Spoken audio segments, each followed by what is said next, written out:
বৈরী আবহাওয়ায় উত্তাল সমুদ্র, টিকতে না পেরে উপকূলে শত শত ট্রলার, দিশেহারা হাজারো জেলে পরিবার। জীবিকার তাগিদে ঝুঁকি নিয়ে সাগরে যাচ্ছেন অনেকেই। পায়রা নদীর তাণ্ডবে বিলীন বাঁধ ও ঘরবাড়ি, আতঙ্কে বরগুনার বাসিন্দারা। স্থায়ী বেড়ি বাঁধ নির্মাণের দাবি, প্রকল্প অনুমোদনের অপেক্ষায় বলছে পানি উন্নয়ন বোর্ড। জরাজীর্ণ ভবনে বাসা বেঁধেছে সাপ, বরিশালের অধিকাংশ কমিউনিটি ক্লিনিকের বেহাল দশা। সেবা পেতে ভোগান্তির অভিযোগ, মান বাড়ানোর পরিকল্পনা। এবং সংস্কারের অভাবে চলাচল অনুপযোগী পিরোজপুরের পৌরসভার ৯০% সড়ক খানাখন্দ, জলাবদ্ধতায় চরম ভোগান্তি। সব রাস্তা আরসিসি ঢালাইয়ের পরিকল্পনা।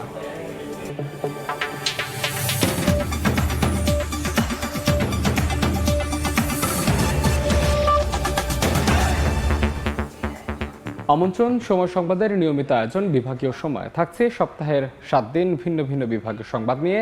আজ থাকছে বরিশাল বিভাগ, সঙ্গে আছে আমি মাহাদি ইসলাম ধ্রুব।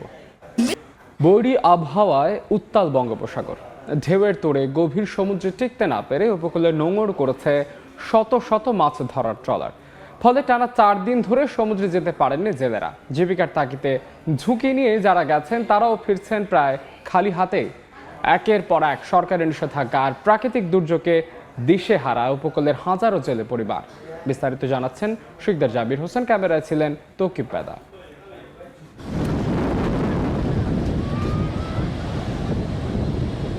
টানা 4 দিন ধরে উত্তাল বঙ্গোপসাগর, গভীর সমুদ্রে হঠাৎ হঠাৎ সৃষ্টি হচ্ছে বিশাল ঢেউ। বৈরী আবহাওয়ায় ঢেউয়ের সঙ্গে লড়াই করে টিকে থাকা কঠিন হয়ে পড়েছে জেলেদের। অনেকেই জাল গুটিয়ে খালি হাতে ফিরে এসেছেন উপকূলে। বন্যার তো জাল বাইতে পারতেছি না, খুবই আমরা সমস্যা আছি। বন্যার কারণে সাগর যাইতে পারি না, আমার অবস্থা বেমালা খারাপ। 58 দিনের নিষেধাজ্ঞা শেষে গত 12 জুন থেকে সমুদ্রে মাছ ধরা শুরু হলেও স্বস্তি ফেরেনি জেলেদের জীবনে। 1 মাস পার না হতেই বঙ্গোপসাগরে শুরু হয় বৈরী আবহাওয়া। ধার দেনা করে সংসার চালাতে গিয়ে অনেক পরিবার এখন চরম আর্থিক সংকটে পড়েছে। মৎস্য কর্মকর্তা বলছেন, আবহাওয়া অনুকূলে এলে পর্যাপ্ত মাছ পাবেন জেলেরা। আশা করছি এবার তারা যেভাবে এই আইন মান্য করে কার্যক্রম পরিচালনা করছে, তাতে তারা পর্যাপ্ত পরিমাণ ইলিশ সহ অন্যান্য মাছ ধরতে পারবে এবং তাদের আশা পূরণ হবে। মাইলিশ সংরক্ষণ, জাটকা রক্ষা এবং সামুদ্রিক মাছের প্রজনন বৃদ্ধির জন্য সরকারের বিভিন্ন নিষেধাজ্ঞার ফলে মাছ শিকার বন্ধ রাখতে হয়। এছাড়াও প্রাকৃতিক দুর্যোগ সহ বিভিন্ন কারণে বছরে প্রায় 250 থেকে 270 দিন মাছ ধরা বন্ধ থাকে পটুয়াখালীর উপকূলে। একদিকে সরকারি নিষেধাজ্ঞা, অন্যদিকে প্রাকৃতিক দুর্যোগ, সব মিলিয়ে জীবিকার চরম অনিশ্চয়তায় উপকূলের হাজার হাজার জেলে পরিবার। শিকদার জাবির হোসেন, সময় সংবাদ, পটুয়াখালী। এই মুহূর্তে পটুয়াখালী রাঙাবালির কোয়ালিয়া মৎস্য ঘাটে আছেন সহকর্মী শিকদার জাবির হোসেন, যাচ্ছি তার কাছে। জাবির, মৌসুমী নিম্নচাপের কারণে বঙ্গোপসাগর উত্তাল হয়ে উঠেছে, যার ফলে পটুয়াখালীর পায়রা সমুদ্র বন্দর সহ দেশের সব সমুদ্র বন্দরকে 3 নম্বর সতর্ক সংকেত দেখিয়ে যেতে বলা হয়েছে। আমরা এই মুহূর্তে দেখতে পাচ্ছি মাছ শিকারী ট্রলারগুলো উপকূলের নিকটবর্তী এলাকায় এসে নোঙর করেছে। এভাবে পটুয়াখালীর বিভিন্ন মৎস্য ঘাটে শত শত মাছ শিকারী ট্রলার এসে নোঙর করেছে। বিশেষ করে যেহেতু এখন একেবারে নিম্নচাপের ফলে সমুদ্র উত্তাল হয়ে উঠেছে, বড় বড় ঢেউ একের পর এক ট্রলারগুলোকে লন্ডভন্ড করে দিচ্ছে, যার ফলে সমুদ্রে জেলে ট্রলারগুলো টিকতে না পেরে তারা কিন্তু উপকূলের নিকটবর্তী এলাকায় ছুটে এসেছে। আমরা দেখেছি গত 3 দিন ধরে উপকূলীয় এলাকায় বৈরী আবহাওয়া বিরাজ করছে, টানা বৃষ্টি হচ্ছে সকাল থেকে এখনো পর্যন্ত, কিন্তু গুড়ি গুড়ি বৃষ্টি বহমান রয়েছে। এবং আমরা যেটি আসলে জানতে পেরেছি আবহাওয়া অধিদপ্তর সূত্রে, সেটি হলো মৌসুমী যে নিম্নচাপ পশ্চিম উত্তর পশ্চিম দিকে অগ্রসর হয়ে বর্তমানে অভ্যন্তরীণ উড়িষ্যা ও তৎসংলগ্ন দক্ষিণ ঝাড়খণ্ড এলাকায় অবস্থান করছে। এর প্রভাবে পটুয়াখালীতে যে বৃষ্টি হচ্ছে সেটি একটা ঝড়ো হাওয়া হওয়ার একটা সম্ভাবনা রয়েছে, সেটিও কিন্তু আবহাওয়া অধিদপ্তর সূত্রে জানানো হয়েছে। গতকাল সকাল 6টা থেকে আজ সকাল 6টা পর্যন্ত 24 ঘন্টায় জেলায় 62.6 মিলিমিটার বৃষ্টিপাত রেকর্ড করেছে আবহাওয়া অফিস। মূলত এই যে বৈরী আবহাওয়া, এই বৈরী আবহাওয়ার কারণে নিম্ন আয়ের মানুষ তারা বিপাকে পড়েছে, বিশেষ করে জেলেরা তারা বিপাকে পড়েছে চরম, যেহেতু কিছুদিন পূর্বে 58 দিনের নিষেধাজ্ঞা শেষ হয়েছে। নিষেধাজ্ঞা শেষ হতেই আবার তাদের এই বৈরী আবহাওয়া তাদের জন্য বাধা হয়ে দাঁড়িয়েছে।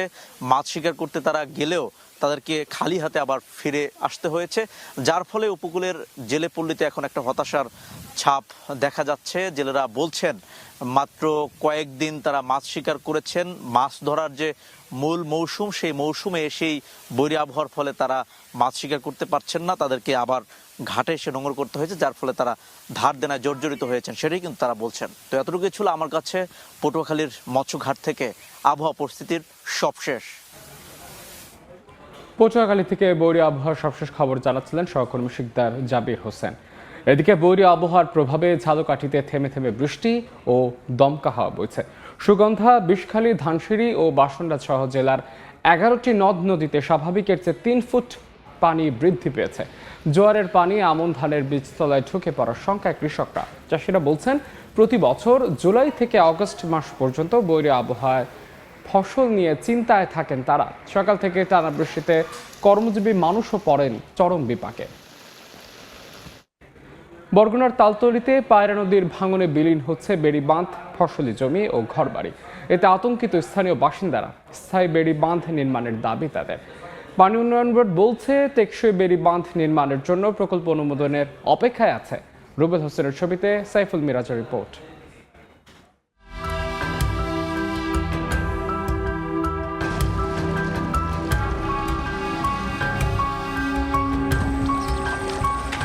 বিলীন হচ্ছে নদীর তীর, দিন দিন ধসে পড়ছে বেড়িবাঁধ। খরস্রোতা পায়রা নদী, প্রতিদিন এর ভাঙনে বিলীন হচ্ছে বরগুনার তালতলী উপজেলার নিশানবাড়িয়া, নলবুনিয়া ও তেঁতুলিয়া এলাকা। এরই মধ্যে নদীগর্ভে চলে গেছে এসব এলাকার ফসলি জমি ও বেড়িবাঁধ। এতে আতঙ্ক বাড়ছে। ভাঙন রোধে টেকসই বেড়িবাঁধ নির্মাণের দাবি এলাকাবাসীর। বাড়ি বাঁধতে বাঁধতে জীবনটা শেষ, মানে কতক্ষণ অনে বান্ধি ভাঙ্গে যায়, আবার ওখানে যায় ভাঙ্গে যায়, নিজ দিয়ে বাড়িটি সরিয়ে যায়, বাড়ি সরিয়ে গেলে উপরে দিয়ে সব ভাঙ্গে পড়ে। সরকারের কাছে বহুতবার সাংবাদিক সম্মেলন করছি, দরখাস্ত করছি, আমরা একটা শক্ত মজবুত ভেরিফিকেশন চাইছি। একাধিকবার সরকারকে জানিয়েছি এবং মানববন্ধন করছি, কিন্তু তারা কোনো ব্যবস্থা নিতে যাচ্ছে না। পানি উন্নয়ন বোর্ড বলছে স্থায়ী বেড়িবাঁধের প্রকল্প মন্ত্রণালয়ে পাঠানো হয়েছে, অনুমোদন পেলে শুরু হবে কাজ।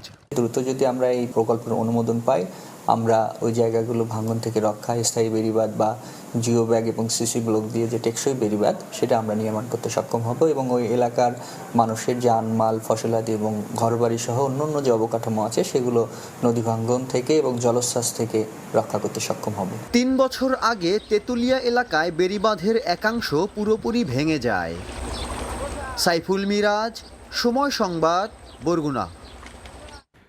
দক্ষিণাঞ্চলে মুখ থুবড়ে পড়ছে গ্রামীণ স্বাস্থ্যসেবার অন্যতম প্রধান কেন্দ্র কমিউনিটি ক্লিনিক। বরিশাল বিভাগের 1100 ক্লিনিকের বেশিরভাগেরই বেহাল দশা। কোথাও জরাজীর্ণ ভবন, আবার কোথাও ঝোপঝাড়ে বাসা বেঁধেছে বিষধর সাপ, আবার কোথাও তদারকির অভাবে খোলাই হয় না ক্লিনিক। সঙ্গে যোগ হয়েছে ওষুধ সংকটও, যদিও সেবার মান বাড়াতে সরকারের পরিকল্পনা রয়েছে বলে জানাচ্ছে স্বাস্থ্য বিভাগ। অপূর্ব রিপোর্টে বিস্তারিত। পলেস্তারা খসে খসে পড়ছে। যে কোনো সময় বড় ধরনের দুর্ঘটনা দেখে মনে হতে পারে একদম পুরনো কোনো একটি ভবনের মধ্যে রয়েছে, কিন্তু এটি বরিশালের চিকিৎসা সেবা কেন্দ্র।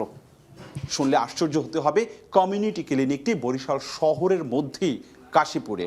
এখানে চেয়ার টেবিল সবই আছে, তবে চেয়ারের এই হচ্ছে দশা। এই চেয়ারই বসতে হয় রোগীদের। চিকিৎসক বসেন এই ভেতরটাতে এবং চিকিৎসক সহ এখানকার রোগীরা অভিযোগ করেছেন সামান্য বৃষ্টিতেই হাঁটু পানি হয়, সাপ আসে, পোকামাকড় আসে, বিদ্যুৎ বিচ্ছিন্ন থাকে সারা মাস জুড়েই। আর তার মধ্যেই এই কমিউনিটি ক্লিনিকে চলে চিকিৎসা সেবা। আমরা এ বিষয়ে আজ বিস্তারিত জানাবো আপনাদেরও। এটি কোনো পরিত্যক্ত ভবন নয়, বরিশাল নগরীর ইছাখাটি কমিউনিটি ক্লিনিক কেন্দ্র। ওষুধ সহ নানা সংকটে ঝুঁকি নিয়ে চলে এখানকার স্বাস্থ্য সেবা। শুধু ইছাখাটিই নয়, বিভাগের 1000-এরও বেশি কমিউনিটি ক্লিনিকেরই একই দশা। ওষুধ থাকে না, আবার বলে আপনারা টাকা নিয়ে আসেন না। বর্ষাকালে ছাদ থেকে পানি পড়ে, ছাদের উপরে কোনো মেরামত হয় না। এখানে কারেন্টের কোনো ব্যবস্থা নাই, বাথরুমের কোনো ব্যবস্থা নাই। সংকটের চরম রূপ দেখা যায় ঝালকাঠির 93টি ক্লিনিকেও। 20 বছর আগে বনাঞ্চল ঘেরা নিচু জমিতে ক্লিনিকগুলোর নির্মাণের পর হয়নি আর কোনো সংস্কার। ভবন সংকটের সঙ্গে এখানে যোগ হয়েছে বিষধর সাপের আতঙ্ক। সাপের জন্য আমি এখানে খুব আতঙ্কে আছি।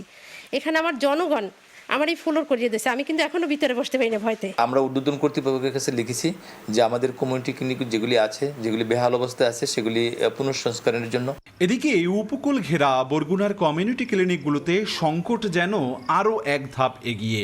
সদর উপজেলার খাজুরতলা স্বাস্থ্যসেবা কেন্দ্রটি বেশিরভাগ সময় থাকে তালাবদ্ধ। ডাক্তার ঠিক মতন আসে না, এটা বন্ধই থাকে। অনেকগুলোই জরাজীর্ণ আছে। তা আমাদের বিভিন্ন এনজিওস যেগুলো তারা নিজেরা দায়িত্ব নিয়েই কিছু রেনোভেশন কাজ করছে। যদিও সেবার মান বাড়াতে সরকারের পরিকল্পনার কথা জানান বিভাগীয় স্বাস্থ্য কর্মকর্তা। একটা ইউনিট করবে যেখানে আরও সেবার মান ভালো হবে। আমার মনে হয় এটা সরকারের প্ল্যান, আমরা যেটা শুনতে পেয়েছি। আর একটা জিনিস হলো এদের রিপেয়ার কাজ, কিছু কিছু রিপেয়ারেবল, সেগুলো রিপেয়ার চলমান আছে। স্বাস্থ্য বিভাগের তথ্য মতে বরিশাল বিভাগে কমিউনিটি ক্লিনিকের সংখ্যা 1117টি, যার বড় অংশই ব্যবহারের অনুপযোগী হলেও সরকারি নথিতে প্রায় সবগুলোই সচল। অপূর্ব অপু, সময় সংবাদ, বরিশাল। এ বিষয়ে আরো বিস্তারিত জানাতে বরিশাল থেকে সরাসরি যুক্ত হচ্ছে রিপোর্টার অপূর্ব অপু। তার সঙ্গে আলোচনায় অংশ নিচ্ছেন বিভাগীয় স্বাস্থ্য কর্মকর্তা ডক্টর মোহাম্মদ লোকমান হাকিম। সরাসরি যাচ্ছে আলোচনায়। অপু, স্বাস্থ্যসেবা দোরগোড়ায় নিতে কমিউনিটি ক্লিনিকের যে উদ্যোগটি শুরু হয়েছিল সেটি কেমন চলছে প্রান্তিক পর্যায়ে, আমরা এই বিষয়ে আজকে কথা বলতে চাই। বরিশাল বিভাগের সর্বোচ্চ যিনি স্বাস্থ্য কর্মকর্তা রয়েছে, বিভাগীয় স্বাস্থ্য অধিদপ্তরের বিভাগীয় পরিচালক ডাক্তার লোকমান হোসেন, আমাকে সময় দেওয়ার জন্য আপনাকে ধন্যবাদ। কেমন আছে আপনাদের এখানে যে প্রায় 1117টি কমিউনিটি ক্লিনিক রয়েছে, সেগুলোর অবস্থাটা কি এই মুহূর্তে, আপনাদের পর্যবেক্ষণটা কি? এটি হচ্ছে আপনার কাছে প্রথম প্রশ্ন। ধন্যবাদ আপনাকে। আপনি সঠিকই বলেছেন যে জনগণের দোরগোড়ায় স্বাস্থ্যসেবা পৌঁছে দেওয়ার জন্য, বিশেষ করে গ্রামীণ জনগণের দোরগোড়ায় প্রতি 6000 লোকের জন্য একটা কমিউনিটি ক্লিনিক স্থাপিত হয়েছে এই উদ্দেশ্য নিয়েই, যাতে গ্রামীণ জনগণ সাধারণ রোগের জন্য কষ্ট করে উপজেলা হেলথ কমপ্লেক্সে আসতে না হয়। তাদের সাধারণ যত রোগ আছে সে চিকিৎসা এখানে হবে, ওই রোগগুলোর ওষুধও এখান থেকে পাবে। এই মহৎ উদ্দেশ্য নিয়েই এই কমিউনিটি ক্লিনিকগুলো প্রতিষ্ঠিত হয়েছে। প্রশ্ন সেই জায়গাটি, যে মহৎ উদ্দেশ্য নিয়ে প্রান্তিক পর্যায়ে কমিউনিটি ক্লিনিক করা হয়েছিল, সেগুলো বর্তমান অবস্থাটা কেমন? ধন্যবাদ আপনাকে। কমিউনিটি ক্লিনিকগুলো এখন চালু আছে। আপনারা অবগত আছেন যে এদের লোকজন তাদের দাবি দেওয়া নিয়ে মাত্র চাকরিটা সরকারি করার জন্য কিছুদিন তারা আন্দোলনে ছিলেন। এখন একটা পর্যায়ে গেছে, তাদের চাকরিটাকে রাজস্ব খাতে নিছে এবং কমিউনিটি ক্লিনিক ট্রাস্টের মাধ্যমে পরিচালিত হবে এবং কর্মীদের মাঝে স্বস্তি ফিরে আসছে। স্বস্তি ফিরে এসেছে বলছেন, আপনি দাবি করছেন। কেমন স্বস্তি ফিরে এসেছে আমরা একটু সরাসরি সেই বিষয়ে জানতে চাই। আপনার কাছে আবারও পরবর্তীতে আসবো। আমাদের দুই সহকর্মী রয়েছে, বরগুনা এবং ঝালকাঠিতে রয়েছে দুই সহকর্মী। প্রথমেই যাব বরগুনায়, সহকর্মী সাইফুল মিরাজের কাছে। মিরাজ, আপনি আমাদেরকে জানান সেখানকার কতটা স্বস্তি ফিরে এসেছে, সেখানকার কমিউনিটি ক্লিনিকগুলো কতটা সচল? আপনি তো সরাসরি প্রান্তিক পর্যায়ে মানুষের সাথে কথা বলছেন, একটু জানান বিস্তারিত আমাদেরকে। শুরুতেই জানিয়ে রাখি, সকাল 9টা থেকে বিকেল 3টা পর্যন্ত কমিউনিটি ক্লিনিকগুলোতে স্বাস্থ্যসেবা প্রদান করার কথা। আমরা এই মুহূর্তে রয়েছি বরগুনা সদর উপজেলার খাজুরতলা কমিউনিটি ক্লিনিকের সামনে। আমরা দুপুর 2টোর সময় এখানে এসে এটি বন্ধ পেয়েছি, অথচ বিকেল 3টা পর্যন্ত এটি খোলা থাকার কথা ছিল। গত শনিবারও আমরা এটি পরিদর্শনে এসেছিলাম, শনিবার সারাদিনই এটি বন্ধ ছিল। আমরা স্থানীয়দের সঙ্গে কথা বলে জেনেছি যে এখানকার যিনি কর্তব্যরত রয়েছেন সঙ্গীতা রানী, তিনি তার ইচ্ছে স্বাধীন মতো এটি খোলেন এবং বন্ধ করেন। এর ফলে কিন্তু এখানকার এলাকাবাসী স্বাস্থ্যসেবা থেকে বঞ্চিত হচ্ছেন বলে তারা অভিযোগ করেছেন। অন্যদিকে গত শনিবার আমরা 6টি কমিউনিটি ক্লিনিকে সংবাদ সংগ্রহের জন্য গিয়েছিলাম। শনিবার সরকারি ছুটির দিন হলেও কমিউনিটি ক্লিনিক খোলা থাকার কথা ছিল, কিন্তু আমরা 6টি কমিউনিটি ক্লিনিকের একটিও খোলা পাইনি। স্থানীয়রা বলছেন যে কমিউনিটি ক্লিনিকগুলো প্রত্যন্ত গ্রাম অঞ্চলে অবস্থিত হওয়ার কারণে এগুলোতে আসলে তদারকি নেই, যার ফলে কিন্তু এখানকার যে সব কর্মরত স্বাস্থ্যকর্মীরা রয়েছেন তারা তাদের ইচ্ছে স্বাধীন মতো এই কমিউনিটি ক্লিনিকগুলো খোলা রাখেন, বন্ধ করেন, যার ফলে কিন্তু সরকারের যে উদ্যোগ স্বাস্থ্যসেবা জনগণের দোরগোড়ায় পৌঁছে দেওয়ার যে উদ্যোগ রয়েছে সেটি আসলে কাঙ্ক্ষিতভাবে পূরণ হচ্ছে না। তো এই বিষয়টি নিয়ে আমরা কিন্তু বরগুনার সিভিল সার্জনের সঙ্গে কথা বলেছি, বিভাগীয় যিনি স্বাস্থ্য কর্মকর্তা রয়েছেন তার সঙ্গে আমি কথা বলেছি। তারা বলেছেন যে কমিউনিটি ক্লিনিকগুলোকে ক্লিনিকের কর্মীদের জবাবদিহিতা নিশ্চিত করার জন্য জেলা পর্যায়ে যেসব ঊর্ধ্বতন কর্মকর্তা রয়েছেন তাদেরকে তদারকি করতে নির্দেশনা দিয়েছেন। পাশাপাশি স্থানীয় যেসব সচেতন নাগরিকরা রয়েছেন তারাও যাতে এই কমিউনিটি ক্লিনিকগুলোর দেখভালের জন্য সতর্ক থাকেন সেই বিষয়ে কিন্তু পরামর্শ দিয়েছেন। অন্যদিকে কমিউনিটি ক্লিনিকগুলোতে আগে 30 ধরনের ঔষধ সরবরাহ করা হলেও এখন কিন্তু 22 ধরনের ঔষধ সরবরাহ করা হচ্ছে। এটি নিয়ে কিন্তু স্থানীয়রা ক্ষোভ প্রকাশ করেছেন। তবে স্বাস্থ্য বিভাগ বলছে যে অ্যান্টিবায়োটিকের অযাচিত ব্যবহার বন্ধ করতে মূলত সরকার এই উদ্যোগটি নিয়েছে। এছাড়া কিন্তু কমিউনিটি ক্লিনিকগুলোতে জন্ম নিয়ন্ত্রণের যেসব ওষুধ রয়েছে সেই ওষুধগুলো সরবরাহ গত 1 বছর ধরে বন্ধ রয়েছে।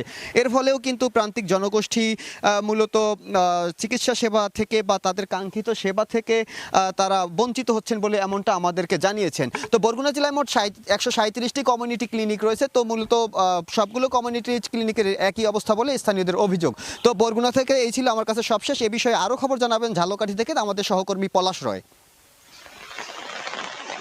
ঝোপঝাড় আর লতা গুল্মে ঢাকা গা ছমছমে পরিবেশে আমার পেছনের এই প্রতিষ্ঠানটি একটি কমিউনিটি ক্লিনিক।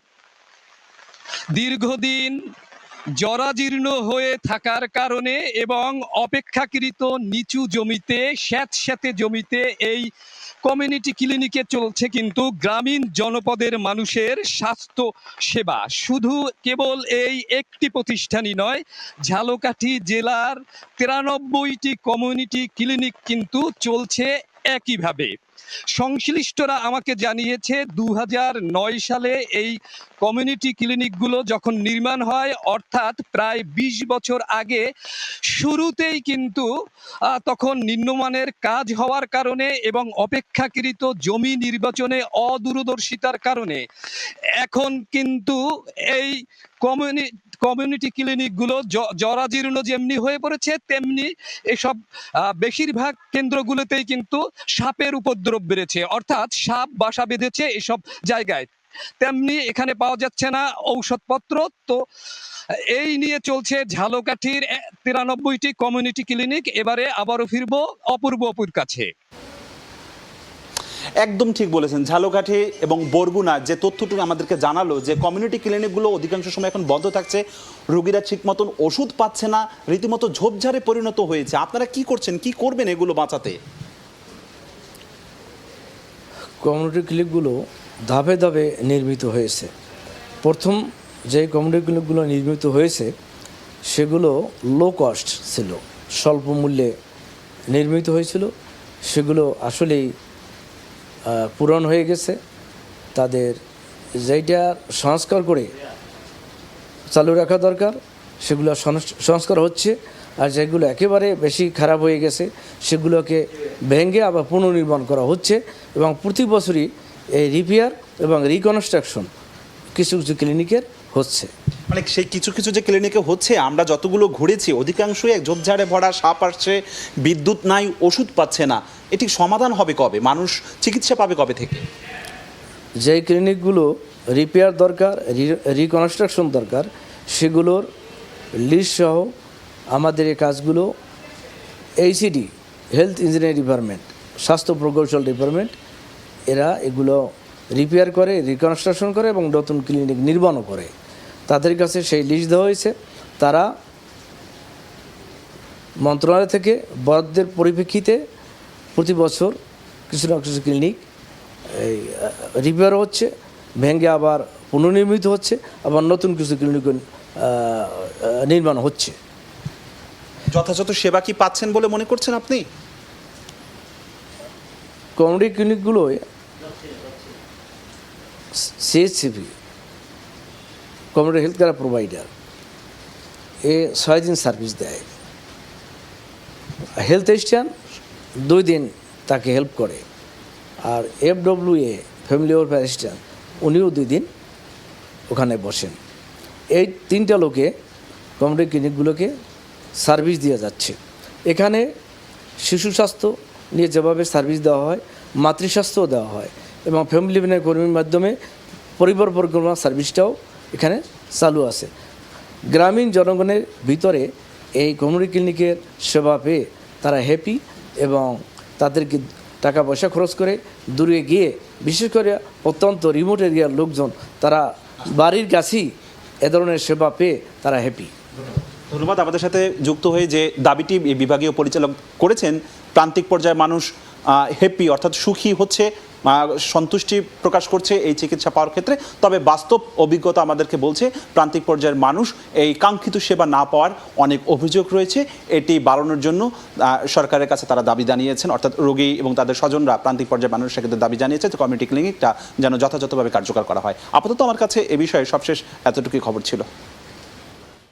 কমিউনিটি ক্লিনিক, বরিশালের স্বাস্থ্যসেবা সহ বেশ কিছু আলোচনায় বরিশাল বিভাগীয় স্বাস্থ্য কর্মকর্তার সঙ্গে আলোচনা যুক্ত ছিলেন আমাদের সহকর্মী অপূর্ব অপু। অন্য প্রসঙ্গ, দীর্ঘ আন্দোলন সংগ্রামের পর মন্ত্রীর ঘোষণায় অবশেষে মেডিকেল কলেজ নিয়ে দেখা স্বপ্ন পূরণ হতে যাচ্ছে দ্বীপ জেলা ভোলার মানুষের। তবে স্বাস্থ্যমন্ত্রীর ঘোষণায় ভোলাবাসী উচ্ছ্বসিত হলেও প্রশাসনিক আদেশের অপেক্ষায় তারা দ্রুত 250 শয্যা হাসপাতালকে মেডিকেল কলেজ হাসপাতালে রূপান্তরের দাবি সচেতন মহোদয়। নাসিরউদ্দিন উজ্জ্বলের রিপোর্ট, ছবি তুলেছেন উৎপল দেবনাথ। চারিদিকে নদীবেষ্টিত 3403 বর্গ কিলোমিটারের দ্বীপ জেলা ভোলার যোগাযোগের একমাত্র মাধ্যম নৌপথ। দিনের আলো নিভে গেলে বা প্রাকৃতিক দুর্যোগে এই দ্বীপের প্রায় 20 লাখ মানুষ দেশের মূল ভূখণ্ড থেকে বিচ্ছিন্ন হয়ে যায়। স্বাধীনতার 55 বছরে দ্বীপের বাসিন্দাদের জন্য নিশ্চিত হয়নি চিকিৎসা সেবা। সামান্য রোগবালাইতে উত্তাল নদী পাড়ি দিয়ে ছুটতে হয় ঢাকা বরিশাল, পড়তে হয় চরম ভোগান্তিতে। শত বছরের এই বঞ্চনা থেকে মুক্তির জন্য দীর্ঘদিন ধরে মেডিকেল কলেজের দাবিতে আন্দোলন সংগ্রাম করছেন দ্বীপবাসী। গেল নভেম্বরে 250 কিলোমিটার পথ পায়ে হেঁটে পদ্মা মেঘনার মতো প্রমত্তা নদী পাড়ি দিয়ে ঢাকায় গিয়ে মেডিকেল কলেজের জন্য অন্বেষণ করেছিলেন ভোলাবাসী। পরে গত 2 এপ্রিল সংসদে ভোলায় সরকারি মেডিকেল কলেজ করার ঘোষণা দেন স্বাস্থ্যমন্ত্রী। রাত্র 9টার পরে এটা একটা কারাগার হয়ে যায়। এখানে কেউ বাঁচুক বা মরুক, তার কোনো উন্নত চিকিৎসা এখানে নাই। মরার আগে যে অন্তত পক্ষে দেখা যেতে যাই যে ভোলা বরিশাল মেডিকেল কলেজ, ভোলা সেতু, এগুলো বাস্তবায়ন হচ্ছে। 250 শিশু বিশিষ্ট হসপিটাল, এটার পাশে যেন মেডিকেল কলেজটা হয়। অন্যান্য জেলাগুলোতে কাজ দ্রুত গতিতে আগালেও আমাদের ভোলার যে বিষয়, সেটাতে এখনো কাজ সেরকমভাবে আগানো হচ্ছে না। আমাদেরকে আর কত আন্দোলন, আর কত সংগ্রাম করতে হবে একটি মেডিকেল কলেজ, একটি সেতুর জন্য। আমি মনে করি ইমিডিয়েটলি এই ডিসেম্বরের মধ্যে ভোলায় মেডিকেল কলেজের প্রশাসনিক অনুমোদন দেওয়া উচিত এবং দিয়ে কাজ শুরু করে দেওয়া উচিত। দ্রুত 250 শয্যা হাসপাতালকে মেডিকেল কলেজ হাসপাতালে রূপান্তরের দাবি সচেতন মহলের। ঘোষণা হওয়ার পরে যে সরকারের পক্ষ থেকে যে একটু বিলম্ব হচ্ছে, এটা আমাদের খুব কষ্ট লাগছে। আমরা চাচ্ছি অতি দ্রুততম সময়ের মধ্যে ভোলা সদরেই যাতে মেডিকেল কলেজটা হয়। সরকারের কাছে আমাদের জোর দাবি, আমরা দেখতে চাই যে ভোলা মেডিকেল কলেজ কর্মকাণ্ড শুরু হচ্ছে, এটা আমরা ভোলাবাসীর দাবি। মন্ত্রীর ঘোষণার পর স্বাস্থ্য শিক্ষা অধিদপ্তরের উচ্চ পর্যায়ের একটি দল সরেজমিন পরিদর্শন করেছেন। তবে এখনো প্রশাসনিক কোনো আদেশ না পেলেও মেডিকেল কলেজ স্থাপনের কাজ এগিয়ে যাওয়ার কথা জানান সিভিল সার্জন। ভোলার যে 20 লক্ষ মানুষের স্বাস্থ্যসেবা, মেডিকেল কলেজ হলে তাদের স্বাস্থ্যসেবাটা আরও বেগবান হবে এবং ভোলাবাসী সুস্থ থাকবে এবং তাদের যে দাবি সেটা সরকার পূরণ করবে। ভোলা 250 শয্যা জেনারেল হাসপাতালের 16 একর জমির উপর 8 তলা একটি নতুন ও 2 তলার একটি পুরনো ভবন নার্সিং ইনস্টিটিউট রয়েছে। এর বাইরেও অনেক খালি জমি ও পরিত্যক্ত ভবন রয়েছে। নাসিরউদ্দিন লিটন, সময় সংবাদ, ভোলা। বিভাগীয় সময়ে আরও থাকছে। সংযোগ সড়ক না থাকায় প্রায় 5 বছর ধরে পড়ে আছে সেতু। পটুয়াখালীতে দুর্ভোগে কয়েক হাজার মানুষ, শীঘ্রই সমাধানের আশ্বাস এলজিইডির। সংস্কারের অভাবে চলাচল অনুপযোগী হয়ে পড়েছে পিরোজপুর পৌরসভার 90 ভাগ সড়ক।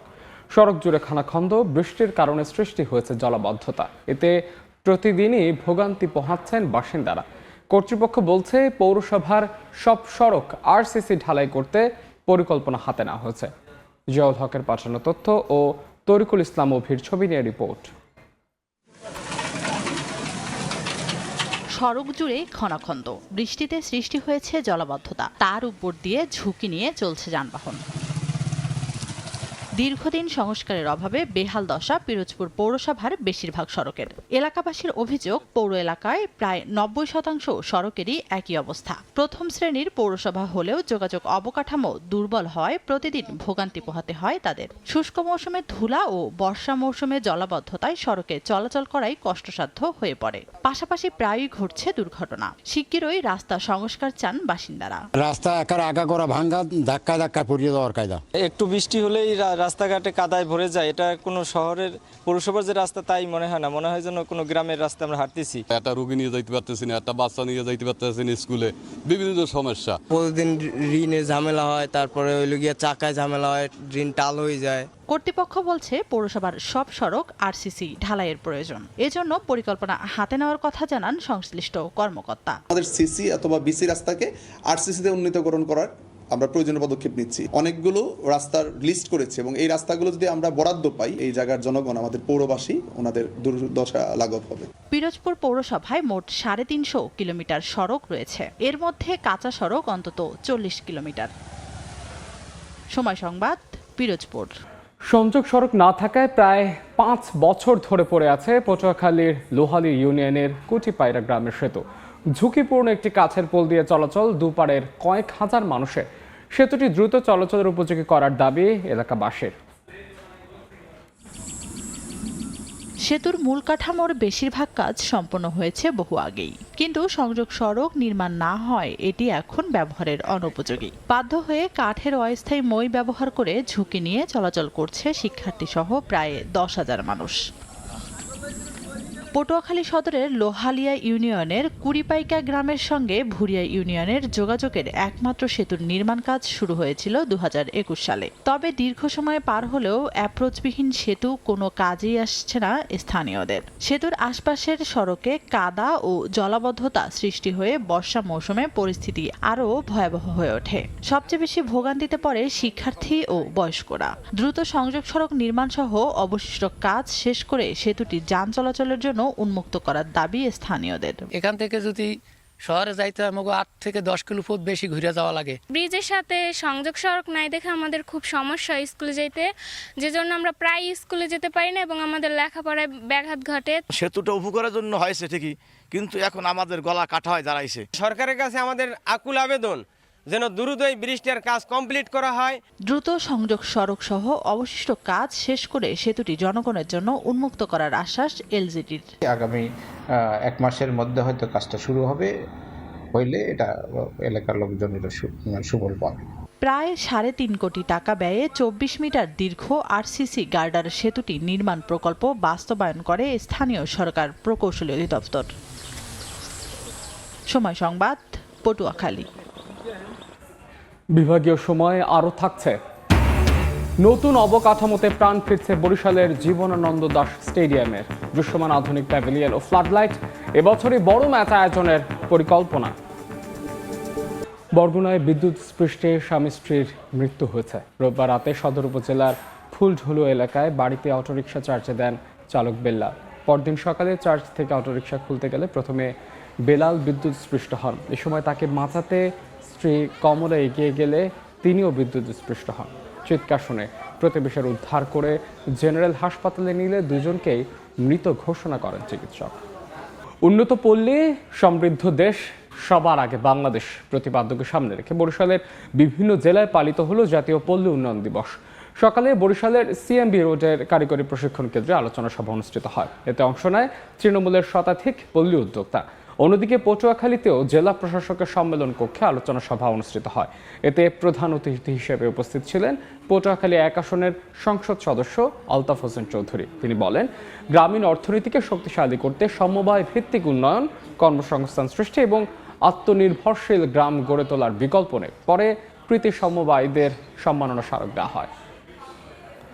পিরোজপুরে ডেঙ্গুতে নতুন করে 23 ডেঙ্গু রোগী হাসপাতালে ভর্তি হয়েছেন। পিরোজপুরে দিন দিন বেড়েই চলছে ডেঙ্গুতে আক্রান্ত রোগীর সংখ্যা।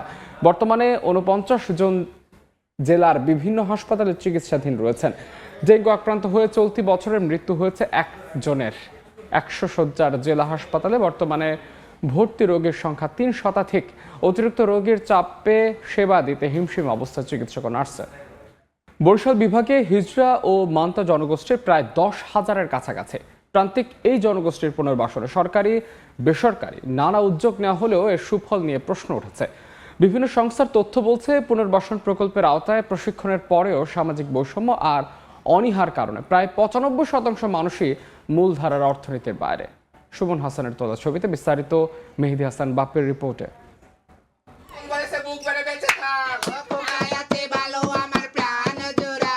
ঢোলের তাল আর তালি দিয়ে বাড়ি বাড়ি গিয়ে নাচ গান করাই তাদের প্রধান কাজ। নূপুর আর সোহাগী তৃতীয় লিঙ্গের 2 ব্যক্তির আয়ের উৎস মানুষের দরজায় দরজায় বিনোদন দিয়ে পাওয়া সামান্য অর্থে। তবে স্বাবলম্বী হতে সরকারি প্রশিক্ষণ পেলেও তা থমকে গেছে সামাজিক প্রেক্ষাপটে। ফলে যোগ্যতা থাকলেও অর্থনীতির মূলধারায় যুক্ত হওয়ার স্বপ্ন অধরাই রয়ে গেছে এই জনগোষ্ঠীর প্রায় 95%। আমি চাই না মানুষের বাড়িতে যাইয়া এই হাত পাততে, আমার এগুলো পছন্দ না, ভালো লাগে না। একই বাস্তবতা বিভাগের মান্তা সম্প্রদায়েরও। যাযাবর এই জলমানবদের জীবনমান উন্নয়ন ও বিকল্প কর্মসংস্থানের লক্ষ্যে বিভিন্ন সময়ে বেসরকারি এনজিওগুলো প্রশিক্ষণের ব্যবস্থা করলেও কার্যত জাল আর জলই আটকে আছে জীবন। স্থায়ী যদি ঘর না থাকে তা আমরা পোলাপান পড়ালেখা শিক্ষা দীক্ষা করাইতে পারব না, কারণ আমরা নৌকা থাই। বেসরকারি সংস্থাগুলো সীমাবদ্ধতার কথা বললেও সমাজসেবা অধিদপ্তর বলছে সামাজিক দৃষ্টিভঙ্গির কারণেই মূল অর্থনীতি থেকে পিছিয়ে রয়েছেন তারা। স্থায়ী একটা আবাসস্থল দরকার। স্থায়ী আবাসস্থল হলে তাদেরকে আসলে পুনর্বাসন এবং ট্রেনিং প্রশিক্ষণের আওতায় এনে পুনর্বাসন করা অনেকটা সস্তার হবে বলে আমি মনে করি। বেসরকারি সংস্থাগুলোর তথ্যমতে বিভাগে পিছিয়ে পড়া জনগোষ্ঠীর সংখ্যা প্রায় 10,000। মেহেদী হাসান বাপ্পি, সময় সংবাদ, বরিশাল। নতুন রূপে সেজেছে কীর্তনখোলা নদী তীরের কবি জীবনানন্দ দাশ স্টেডিয়াম। প্রায় 65 কোটি টাকার আধুনিকায়ন প্রকল্পের কাজ এখন শেষ পর্যায়ে। 21 বছর পর নতুন করে ফ্লাড লাইটে আলোকিত পুরো স্টেডিয়াম এলাকা। দীর্ঘদিনের স্থবিরতা কাটিয়ে চলতি বছরের শেষ নাগাদ আবারও আন্তর্জাতিক ও জাতীয় পর্যায়ের ম্যাচ আয়োজনের পরিকল্পনা ক্রিকেট বোর্ডের। সুজয় দাসের ছবিতে অপূর্ব রিপোর্ট। নীল আকাশি রঙের গ্যালারি, নতুন অবকাঠামোতে প্রাণ ফিরেছে বরিশালের কবি জীবনানন্দ দাশ স্টেডিয়ামে। 2022 সালে স্টেডিয়ামটিতে প্রায় 65 কোটি টাকার সংস্কার প্রকল্পের কাজ শুরু করে জাতীয় ক্রীড়া পরিষদ। বর্তমানে দৃশ্যমান অত্যাধুনিক pavilion, media centre, passenger lift ও ইনডোর প্র্যাকটিস নেট। এরই মধ্যে শেষ হয়েছে মূল পিচের কাজ। নতুন করে আলো ছড়াচ্ছে আধুনিক ফ্লাড লাইট। এই মাঠে নিম্নমানের আউটফিল্ড হয়েছিল, তখন কাজটা বন্ধ হয়ে যায়। বর্তমান সরকার আসার পরে কাজটা আবার নতুন করে শুরু হয়, মাঠের আউটফিল্ডের কাজ। স্থানীয় খেলোয়াড়দের অভিযোগ, অতীতে অব্যবস্থাপনা আর নানা অনিয়মের কারণে দীর্ঘ সময় এ মাঠে জাতীয় ও আন্তর্জাতিক ম্যাচ অনুষ্ঠিত হয়নি। সকল কাজগুলি যদি এত বছর পরে আবার নতুন করে হয় তাহলে ক্রিকেটারদের জন্য অনেক ভালো হবে। সংস্কার শেষে চলতি বছরের শেষের দিকেই স্টেডিয়ামে ম্যাচ আয়োজনের রোডম্যাপ তৈরি করা হয়েছে জানিয়েছে জেলা ক্রীড়া সংস্থা। আমি দায়িত্ব নেওয়ার পরে সর্বপ্রথম স্টেডিয়ামে এসেই আমি প্রথম এখানকার যারা ঠিকাদার রয়েছে, আমি ঠিকাদারদের সাথে কথা বলেছি। আমি বলেছি আমার এই বছর আমি যেন বিপিএল খেলা চালাতে পারি, তার জন্য আমাকে মাঠ রেডি করে দিতে হবে। এলইডি লাইট সহ অন্যান্য শেষ মুহূর্তে কাজ চলছে, যেটি এই মাসের মধ্যেই সম্পূর্ণ করতে হবে বলে জানিয়েছেন এখানকার কর্মকর্তা কর্মচারীরা।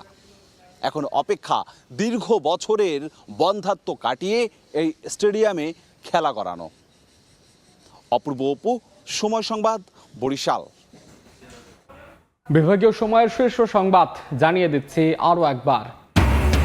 বৈরী আবহাওয়ায় উত্তাল সমুদ্র, টিকতে না পেরে উপকূলে শত শত ট্রলার, দিশেহারা হাজারো জেলে পরিবার। জীবিকার তাগিদে ঝুঁকি নিয়েই সাগরে যাচ্ছেন অনেকেই।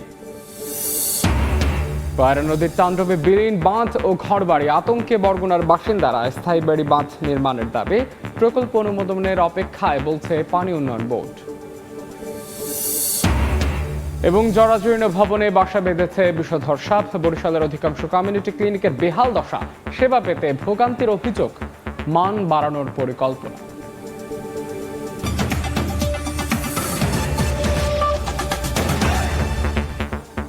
এই ছিল বিভাগীয় সময়ের এখনকার আয়োজনে। দর্শক, বিশ্বকাপ ফুটবলের মহাযজ্ঞ সরাসরি সম্প্রচার করছে সময় টেলিভিশন। দেখতে চোখ রাখুন সময়ের পর্দায়। এরপর আন্তর্জাতিক সময়ের সঙ্গে থাকবেন সহকর্মী ইমদাদুল হক। ধ্রুব, আপনাকে ধন্যবাদ। আন্তর্জাতিক সময় নিয়ে আসছি কিছুক্ষণ পর, সঙ্গে থাকুন সময়।